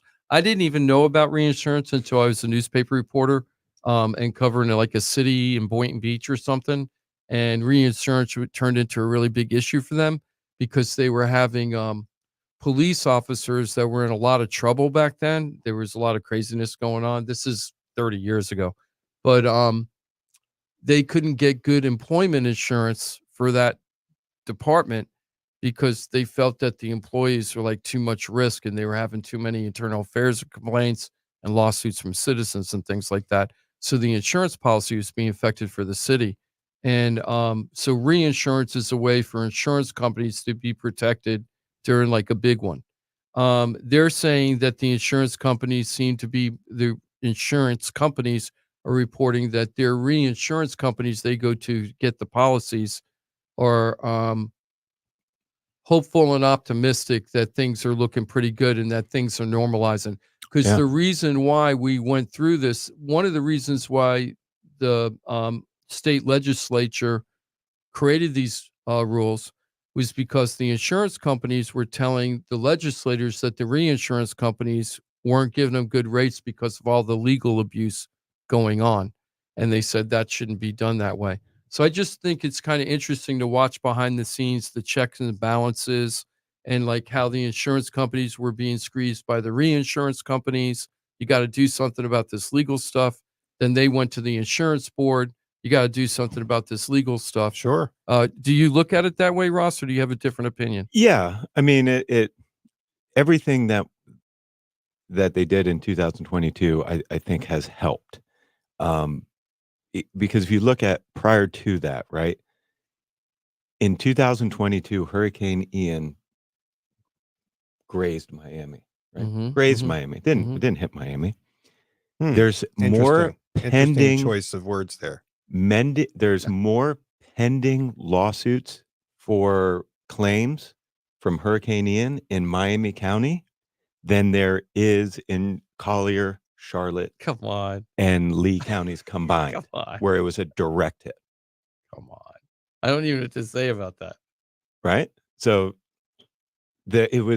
prior to 2022, as long as you filed a claim and had a bulldog attorney, you were going to get a new roof. Now they've made it much more difficult. And I think that's just the way insurance should work. So let's just hope that this trend continues. We got to just send it out to the universe that storm go away. We don't want to see anywhere in the state of Florida would be very helpful. And just so you know, California State Farm just filed like a 35% rate increase. Like all the other states are going through They're all going kind through of this. what we already went through. But do they have the legal problems that we had? I know they're going up, but are they going up just because of the catastrophes? Or do you think I don't it's know. abuse?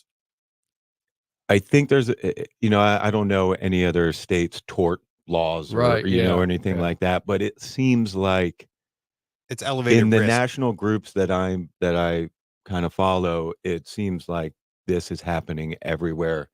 Premium increases, tightening of guidelines of what they're willing to insure, non-renewing big swaths of books of business across the country.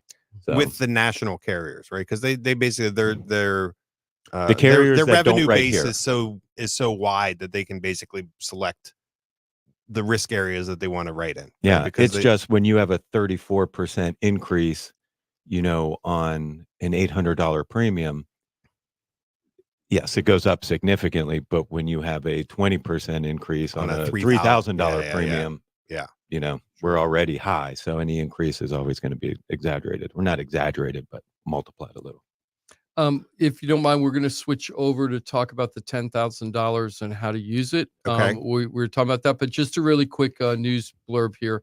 Florida is no longer taking home hardening grants. The funds are gone. Okay, so unless you've already been approved by My Safe Florida Home, you're not getting it this year.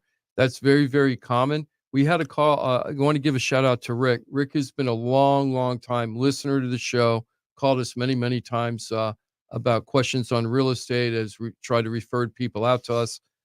Rick was one of the guys I think we talked to on the air. I think, he mentioned that that he was going in through line. the process. Well, I guess I inspired him to apply to become a vendor because he's a window and door guy. Yeah. And he just got approved from the state of Florida to be one of the My Safe Home Hardening vendors. Nice. Now, so that was pretty nice. I think now you can use anybody. Oh, I don't know. I think now. Oh, maybe that's why he got I in. I think don't now. know. But anyway, Yeah. he was That's how he really- got in? That's how Yeah. he got in, right? Yeah. So anyway, he was really happy. He's in the program because he was approved. So he's doing it this year, but he got approved last year. So this is very common, people. If you didn't get approved this year, go Get in through the line. process Get in and get in line. line because you're probably going to get the money the year after you get approved the way it looks like Because right now. like, let's say because it's based on the discounts on the wind mitigation report, right? Mhm, mhm, Which one of the discounts is a secondary water barrier, mhm. right? If you don't have that now, the only way to get it is with a new roof. Right, you have to pull the roof off. And so the state, that is covered. That is one of the discounts you can get. Oh, So you if get a that would discount on that result in a roof. $100 discount on your, which it's not a huge discount on the wind mitigation report, but if that's something that you would qualify by getting a new roof, the money would go that would go to it, Yeah. which is crazy. Crazy good for people. Yeah, good as a good thing. Yeah. So take advantage of these programs. They're out there to help people, and it's also helping the whole community because we're trying to stop if a big one did hit that Citizens isn't going to be creamed. Yeah. Right, because nobody wants that. Nobody wants Citizens to be creamed because we're all going to be affected whether you have a Citizens policy or not, depending how big the damage is that Yeah. they're suffering. Because chances are, even if you put your roof on in 2010, you probably don't have SWR. No, I don't secondary think so. the secondary water Yeah. resistance, unless you were like, hey man, I really wanted it. So- But so even if you have a 2010 roof, you could get money to get a 2000. Well, not you probably get a 2025 roof, but 2024. Hey, Jimmy, we're going to continue. We're going to blow right through. Okay. Okay. Because we only got 35 minutes left. So we're going to do the $10,000 and then we're going to talk about the changes to buyers. And most of the people have not heard about this. This is big news within the real estate industry, but regular people are clueless as to how this is going to go. So it's going to be a very interesting segment and we're going to be talking about this for a while, but we're going to start off with it today. But first, Mike, I had called you because we were talking about some of the houses that hadn't sold. And one of the things we were thinking of doing was instead of dropping the price, just automatic price drop, because that's what sellers normally say. Hey, Jim, my house isn't moving. I think my house is overpriced. Let's drop it, right? I'm being very superficial here. It isn't that simple, but I'm just trying to make it short. And a lot of agents will just go, oh, price drop. That might make the house sell faster. Love that. Let's go ahead and do it. But that isn't really a strong agent answer. That's a weak agent answer because you got to find out, is a price drop really necessary? And what kind of impact will it do in order to get the result you want, which is to get the house sold? So a price drop, if somebody dropped the price of a house by $10,000, you're saving about what? $35-$40 a month. I would The say it's buyer- about 35 per 5,000. Okay, call so it 70 70. bucks. Yeah. So if you said to me, if I were a buyer and I said, hey, I don't want to buy your house for $485, I want to buy it for $475. Yes. I'm really saving about $70 a month off the life of the loan, getting that $10,000 drop in price. Which is a lot of money over 30 years, but Yes. for month to month, not that.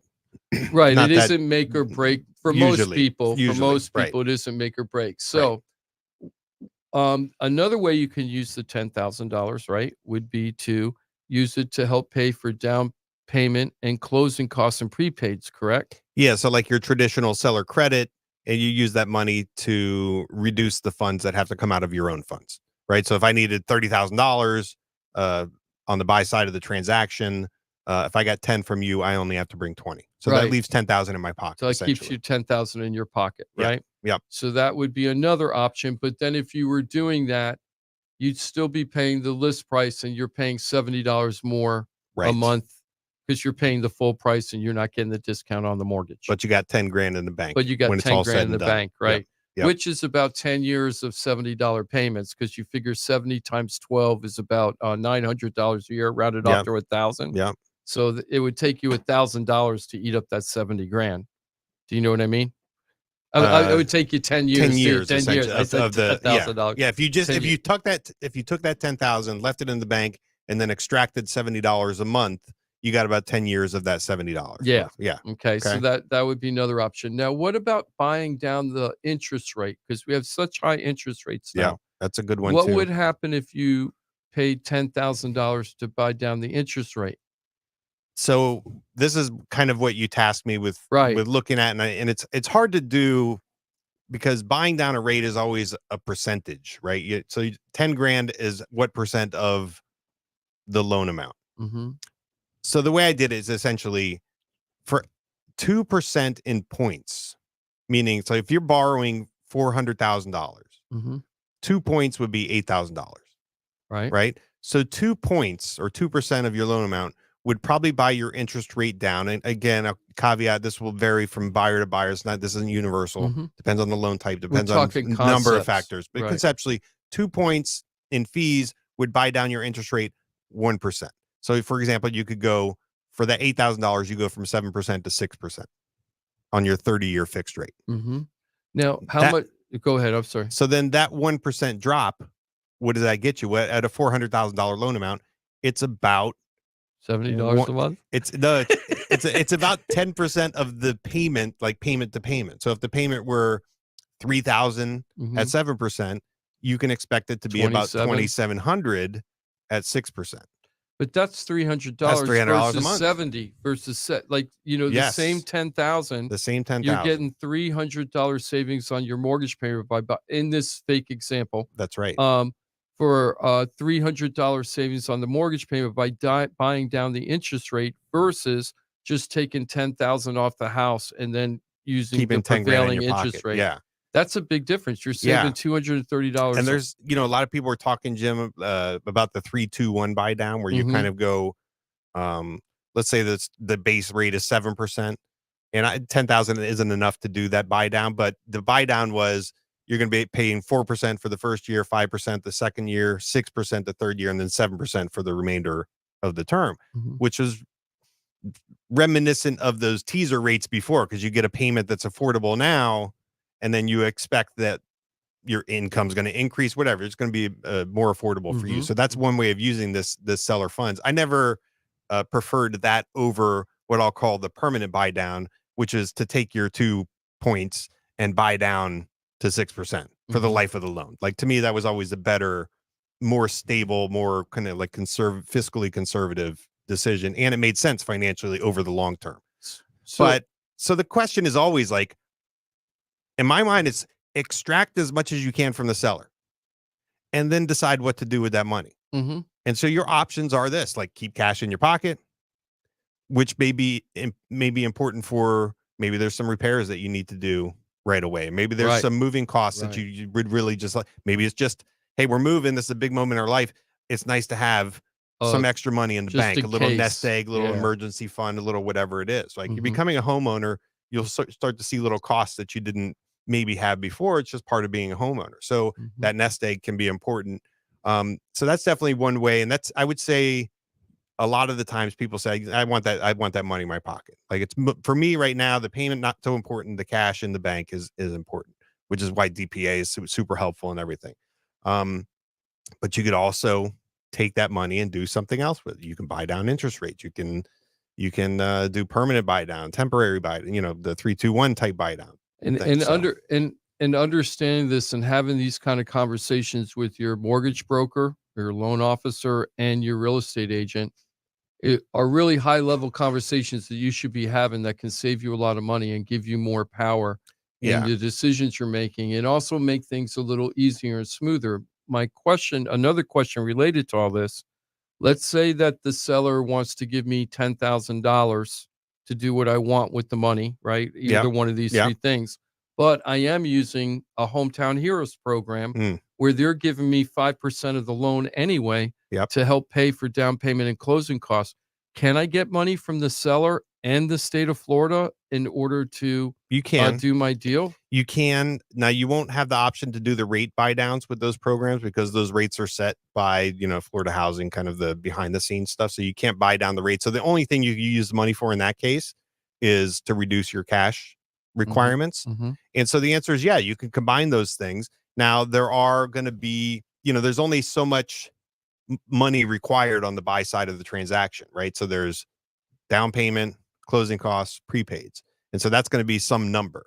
And you can't get more than that number. Can't get money at closing. You can't you can't come back and you get $5,000 walking away with $5,000. There was a time where we used to do down payment assistance back in probably 14 or something, where we used to do little advertising where the person was like, I just bought a house and I just got $6,200 and I bought a house, and they no money down, and they were getting money at closing. Yeah. I don't know when that stopped, but I don't remember why it stopped. It's weird. It used to be you could get 105% of the value of the home, something like that. So you are allowed to use down payment assistance and use seller credits. It's just you can't exceed the total cost on your side. So what do you do to increase cost? Well, maybe you increase your down payment. That would be one thing. Mm-hmm. Although, that's not necessarily moving the needle much on the payment, but if that's the only place, save you $70 a month. Yeah, and you don't want to leave money on the table, right? So if that's the only way to use it, because it's extra, then you do $70. Yeah, right. Yes. Do it. But your professionals should be thinking about this stuff and talking about it. And I know, there's also limitations on how much you can get from the seller credit. They call it an interested party contribution, or IPC. Mm-hmm. So there's limits based on your down payment. How much, for example, if you're doing a conventional loan, 5% down. The max IPC, which is combined contributions from people who aren't you, not excluding down payment assistance, but seller credits from your realtor, lender credits, things like that. The max combined there could be 3%.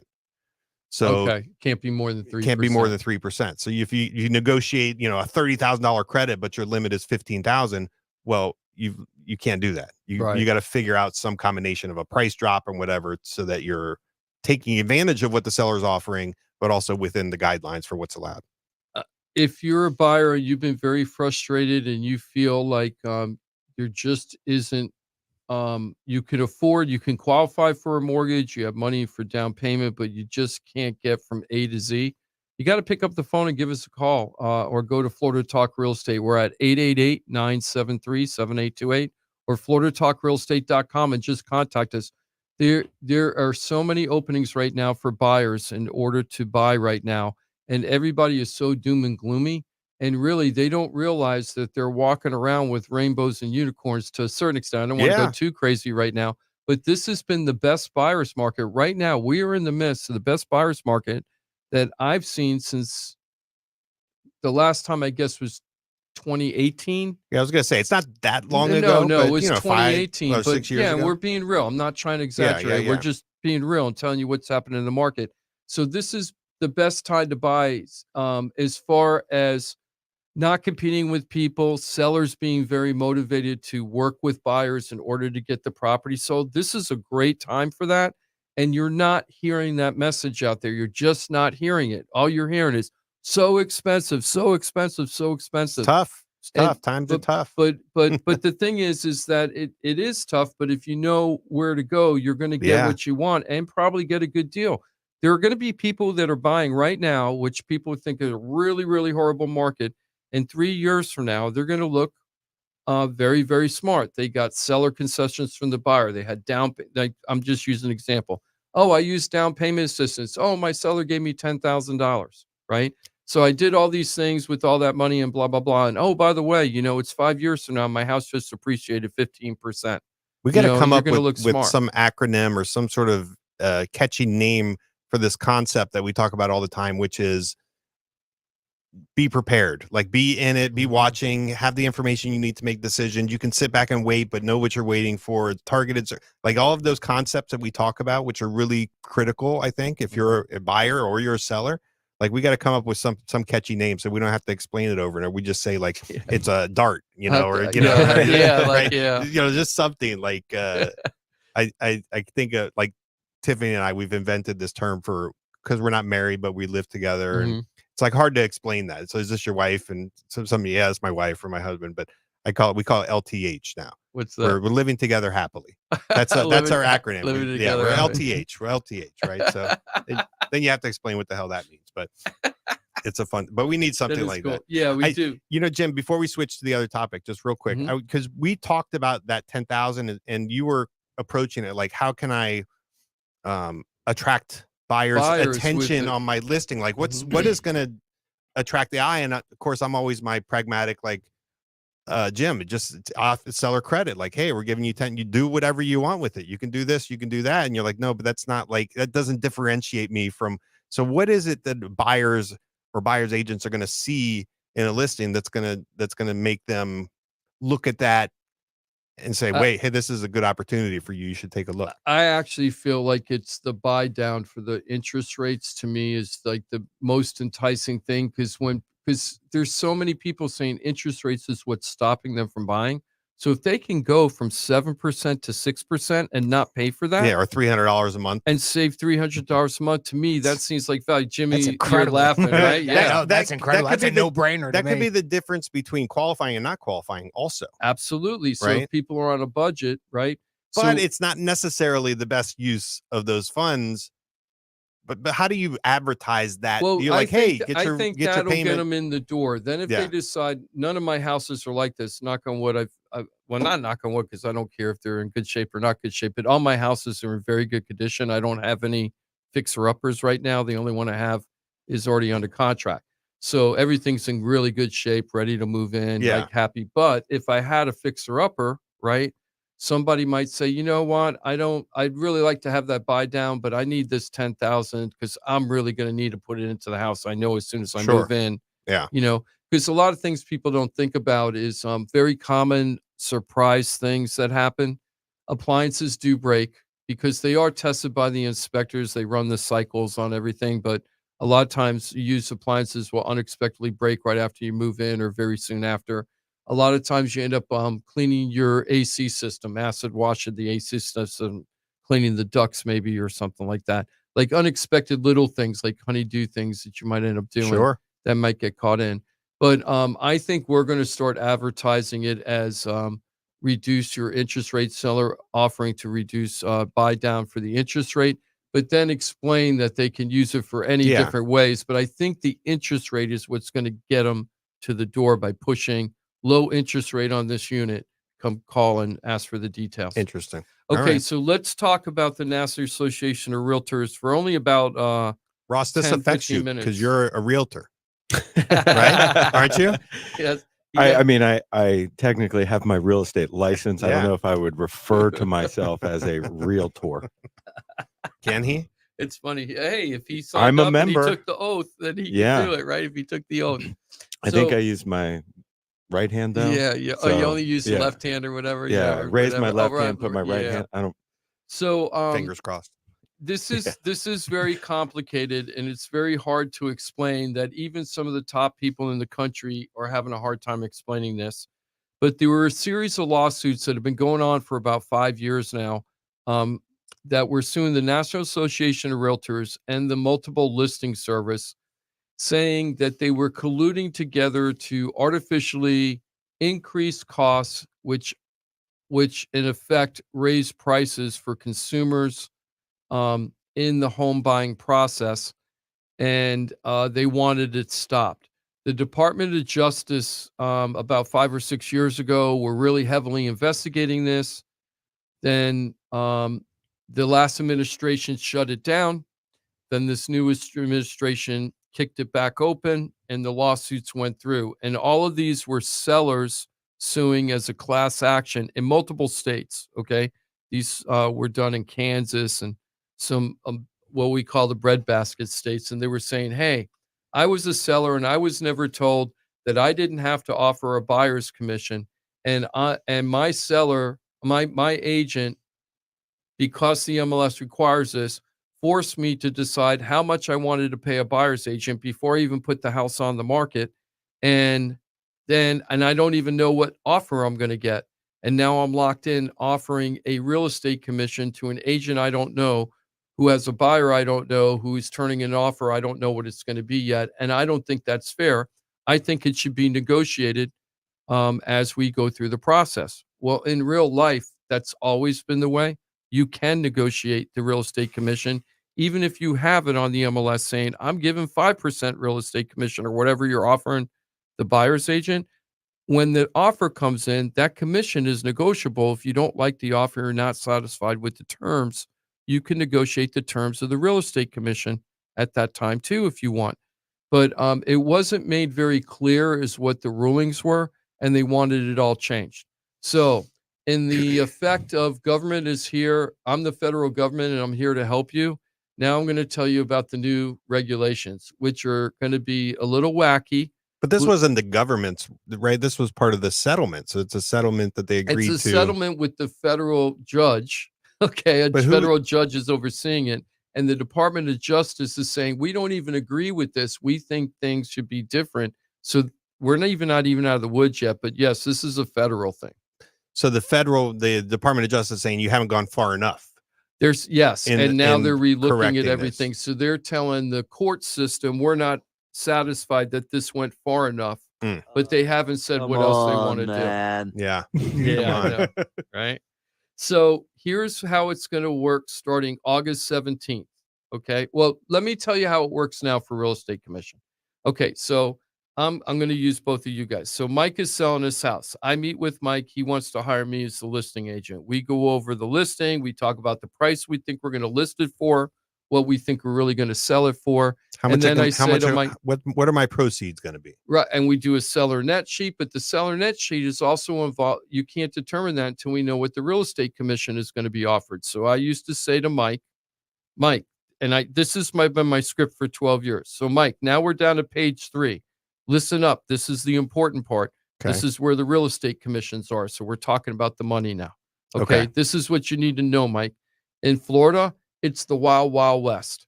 In some states, real estate commissions are controlled and capped, but in Florida, it's the wild, wild west. So if you get to negotiate with me right now and convince me to sell the house for 0% commission, that's legal. And if you want me to go ahead and sell the house and I convince you that I want a 10% commission and you agree to it, that's legal too. Okay. It's the wild west. Whatever you and I agree to, that's how we're going to do it. Then a little bit farther down in that page, there's another section and it says compensation to cooperating broker. Now I'm the listing agent. So in that form at the top, let's say that you agreed to a 6% commission, right? So I put in 6% as the compensation that you're going to pay the listing agent. Then in that document, a little bit lower, it says compensation to cooperating broker. That would be the buyer's agent. Now, some agents leave that blank, which I feel is unethical. I always fill it in. So if Mike says, I'm going to agree to a 6% commission, I've always put in 3% in the cooperating broker, basically telling Mike, if you're giving me 3% commission to sell this house, I'm going to take half of that commission or 3% and offer it to the buyer's agent so that we can get buyer's agents to come and show the property. So that's the way it works. So I'm giving you 6 and then whatever they get, it comes out of your end. Comes out of my end. And that's the way it worked. I get all the commission and I decide how I'm going to split it with the other people. Okay. Now it's in the form. It's in the Florida form. Yeah. But a lot of agents left that blank. And then they would do this. They would keep 4% for themselves and offer 2% to the buyer's agent. You had no idea. Okay. Or they could do it the other way. They could offer 1% for themselves and offer 4% to the buyer, or 2% for themselves and 4% to the buyer's agents. That rarely happens. Okay. Okay. And then in common practice, it was just split even. Yeah. Usually most of the time it was split. Or if they got 6%, some people would say, I'm keeping 3.5 and I'm giving 2.5 to the buyer's agent. Okay. Sometimes that happened that way. Okay. Now, under the lawsuits, so that's on the sale side. That's how it normally worked, right? So then you put your house on the market, you agree to the 6% with the 3%, right? With giving half of it to the buyer's agent. Then I got to fill out the form to give it to the MLS. And then I tell the MLS, Mike is selling his house at 123 Main Street, and he's offering a 3% commission to the buyer's agent. And then that goes into the listing that the brokers can see. Buyers couldn't see that part of it, okay, was considered private, but the brokers could see, oh, Mike's selling his house and he's selling the house for $600,000 and he's offering a 3% buyer's agent fee, right? I'm the buyer looking on the MLS, the buyer's agent looking on the MLS for properties. Okay. And then I know going in that Mike is offering a 3% commission when I'm going to buy the property, when I'm going to show the property. I already kind of know what Mike's offering, right? And then potentially if you were only offering me if 1% for the buyer's agent, you would see that it would be visible, and you could potentially. So the buyer's agents always knew what the commission that was being offered, and if it was low, okay, like during the boom, there were times where they were offering 0.5% commission to the buyer's agent because they really didn't want the buyer's agents. They were offering so little, they were trying to push them away, right? That's what listing agents were doing back then. I wasn't a realtor back then, but I know that happened because I was in real estate. Yeah. So they were trying to push people away so they could get the double commission because the market was so strong. So buyers agents are not supposed to not show properties that match the buyer's needs based on real estate commission. So if it's a low commission, but the property matches their needs, they have an obligation to show that property. But in real life, whether or not that happens or not, I'll leave that up to you. We are in Florida. It's that was one of the spots in the class action, which was buyers agents would steer buyers away from low commission offers. Right. So so that was one of the concerns by putting that commission out there. And if one commission is lower than somebody else's commission, that could hurt the person with the lower commission. Okay. So that was the first thing.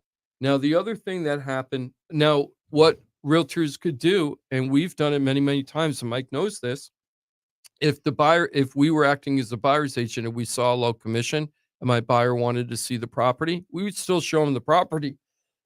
But when we turned in the offer, excuse me, I'm getting over this cold. When we turned in the offer, sometimes we say, hey, we're offering you $475 on the house, but we want a 3% commission too. And we just throw in the higher commission and ignore the 1% and make that become part of the negotiation. Now, a lot of agents that aren't sophisticated, they go, you can't do that. We put in what we want. No, commissions are always negotiable. But most agents weren't like that and didn't understand that concept. Are those the same ones where they missed the listing because their dad forgot to wake them up? Right. Don't tell, man. Yes. Right. Brutal. You're savage. Savage. Savage. Yeah. So in now also let me just finish. So now Mike has a house on the market. He's put out under the old rules. He's put out a real estate commission through the listing agent on the MLS. Realtors can look at it. Now let's say Ross is just a buyer and he's looking to buy houses and he's clicking and clacking on Zillow and Trulia and Realtor.com and all these sites looking for his properties. He's not going to see any commissions being offered to any property because he's a member of the public, not a broker. So in this case, okay. And so as a consumer, he doesn't know what's going on with the commissions. He just knows what the house is being listed for and the features of the house and things like that. The history of the price drops and the sales, he can get all that, but he's not really getting the commission unless he asks his agent, if he has one, hey, what is commission being charged on that property? And buyers never did that. I've been doing this. Care? Right. Why would they care? They never had at that point. They never had to worry about it. Which was also part of the underlying narrative, which is buyers don't pay any commissions. They're saying that it looks like buyers aren't paying commissions, but they really are because the sellers are raising their prices based on the commission they have to pay. So the theory is, Mike, if you're putting your house on the market for $600, you might be putting it on the market for $600 and not $550 because you have to pay a 6% commission, as opposed to if you only wanted to pay a 3% commission total. Okay. Right. So you might raise your price because the commission. The whole concept drives me crazy. I know. Because if you're selling anything and you're hiring somebody to sell it, you're going to pay him something. No, but the question is, why do I have to pay the guy that you hired? Right. I hired my guy. Why am I paying your person? But I'm paying you to sell it. So if I have a car that I want to sell and there's a guy that's like, hey man, I sell cars, okay, right. cool. I'm going to charge you whatever, 25% of whatever I get to sell your car. Yeah. Yeah. Okay, man, sell it. Well, I don't care what he does with his commission. If he wants to give it to somebody else who brought the other buyer to it, Sure. why would I care? And But I just want to say, hey, man, because here's what I'm willing to pay for you to That sell might my be house. what has been missed in Because the that- nuance there, because you're as the agent, you're deciding how much of your commission to give to the other agent. right. And most of the time, I've always talked to the seller about that, but some agents don't. They just ignore it. Yeah, they're just like it's, And they you're just do paying whatever they 6% want to do. commission, so Yeah, you're paying 5% commission. 6%. You're paying 6%, Mike. Don't worry about how I'm using the money, basically, is what they're saying. Give me 6%. I'll worry about everything else. And right? and then the narrative there is like, well, listen, it has to be some number that allows compensation for both parties. Yeah. Right. Because otherwise, Well, no, there doesn't have to be. So let me keep Okay. going, because I agree with, and we're going to be talking about you're this down to like multiple. I 6 know we have minutes, Jim. 6 minutes, so I want to get to the big thing. So he goes on Zillow, he's clacking around, he finds a property, right?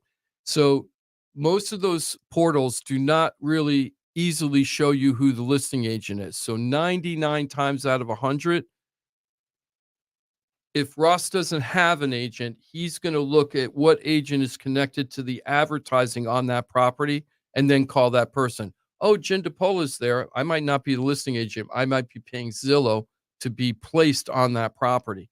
And then you think I'm the listing agent, or you don't care. It doesn't matter. You call up, hey, Jim, I want to go to this property. You can pay to be advertised, like to be associated with somebody else's listing? Oh, yeah, that's what Zillow is. Zillow is Oh, I had no idea. Zillow makes their money off of realtors who pay for advertising to be on Zillow. But I thought it was just for their No, properties. and you pay anywhere from $500 to $10,000 a month for certain zip codes and stuff. Wow, And I then didn't you know pay that. $10,000, and now you're in the Palm Beach zip code, and anything that comes up at Palm Beach, your name pops up. Boom, boom, boom, boom, boom. Oh, I didn't know. But they do have the listing agent, but it's buried like a little tiny postage stamp compared to the listing. It's like, hey, I'm the guy, right? So what happens is I call, now I call Ross you. calls me up, hey, I want to see Mike's house.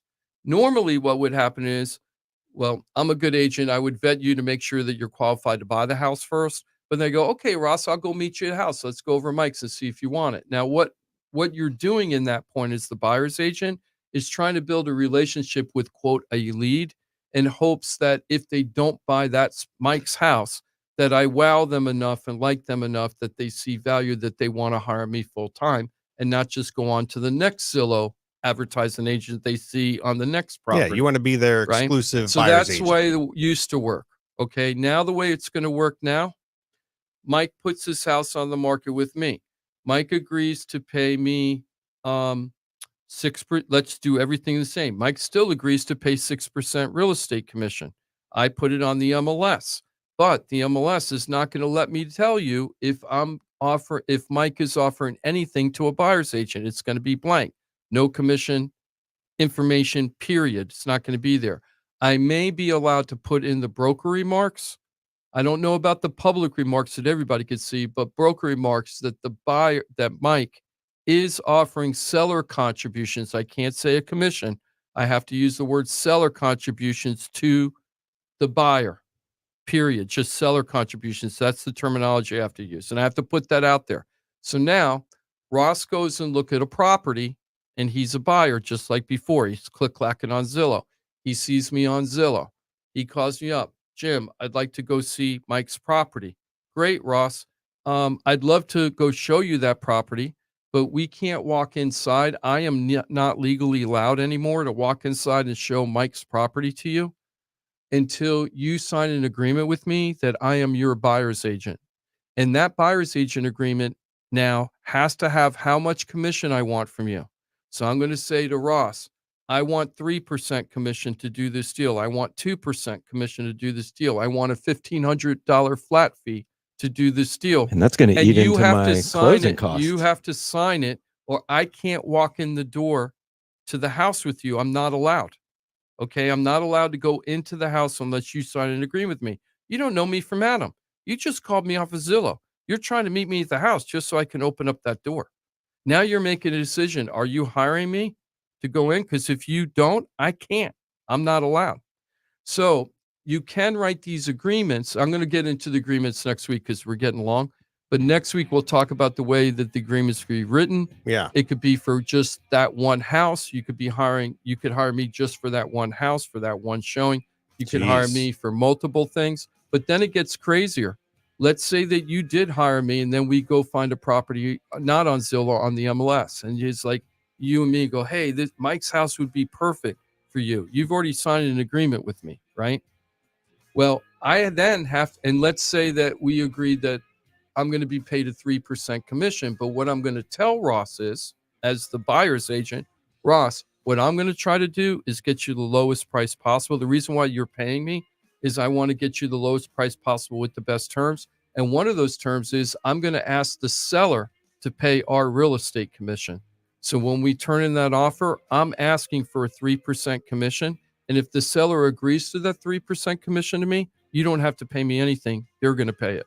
But if they don't pay me, or if they pay me a portion of the 3%, they only give me 2% because maybe our offer is low and they only want to give us 2%, you are legally obligated in the contract to pay me the extra difference of the 1%. That's the way it's going to work now. But I don't have that money, so let's not even bother looking at homes where that's well, the deal. that's where we're gonna. So we're right back to where we were before. That's where we're gonna get into big things. Yeah. Because what happens? Buyers agents that are using down payment assistance. How are they going to have money left over to help pay for the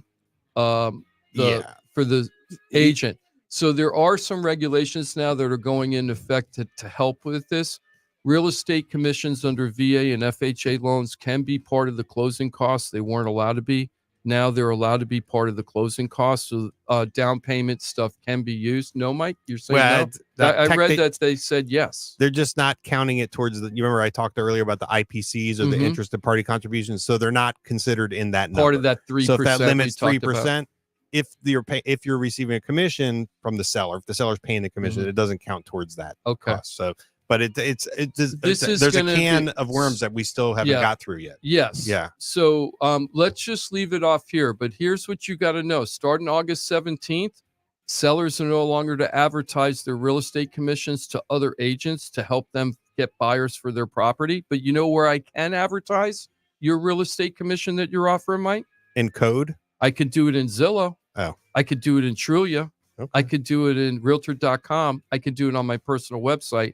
But I can't do it on the Keller Williams website. I know we wrapped up. There's a lot of things going on. If you have any questions about this, give us a call.